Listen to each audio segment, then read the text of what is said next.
Why did the United States leave the gold standard? Basically because the gold standard constrained the federal government.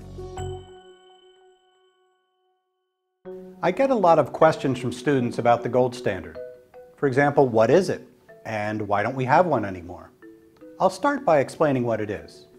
Under a gold standard, the monetary unit is defined as a certain amount of gold, like 1/20th of an ounce or 10 grams.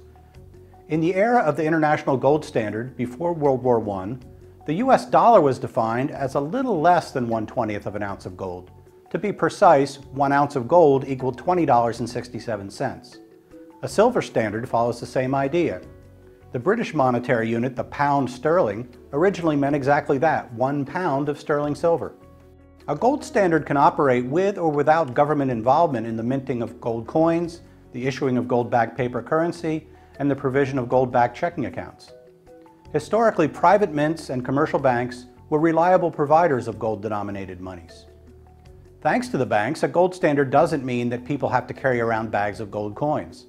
Anyone who finds paper currency and checking accounts more convenient can use those. But it does mean that if a person wants to redeem a bank's $20 bill or cash its $20 check, the bank is obliged to give him a $20 gold coin. The obligation to redeem for gold guarantees the gold value of all kinds of bank-issued money, and the purchasing power of gold was historically very stable. By contrast, under today's unbacked or fiat dollar standard, there is no value guarantee. If you take a $20 Federal Reserve note to a bank, all you can get for it is other Federal Reserve notes.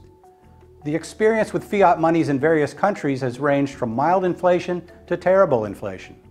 Why did the United States leave the gold standard? Basically because the gold standard constrained the federal government. The obligation to redeem in gold limited money printing at times when the federal government, rightly or wrongly, thought more money printing would be a good idea. The United States went off the gold standard in two major steps. First, in the 1930s, under President Franklin Roosevelt, the federal government broke its promise to redeem Federal Reserve notes in coin for U.S. citizens. Private ownership and use of gold coins were actually outlawed. Individuals and banks were ordered to turn in their gold coins and bullion to the Federal Reserve. In the late 1960s and early 1970s, the Fed printed dollars rapidly. The falling purchasing power of the dollar triggered redemptions by foreign central banks, and the U.S. government began running out of gold. Rather than stop printing dollars, Nixon ended their redeemability in 1971. The money printing then accelerated, culminating in double-digit inflation around 1980. By contrast, inflation under the classical gold standard was never in double digits and averaged only 0 to 1% per year over the long term. A common objection to a gold or silver standard is that there can be random shocks to the supply or demand curves for metal, and that these will make the purchasing power of metallic money unstable. But historically, this was not much of a problem. For example, after the major supply shock of the California gold rush of 1849, as the gold dispersed over the entire world, the resulting inflation was less than 1.5% per year for about 8 years.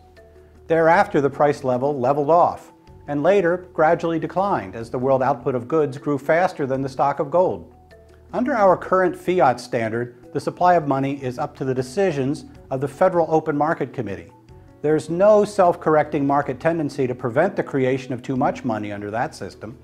The fate of the dollar rests with a handful of political appointees.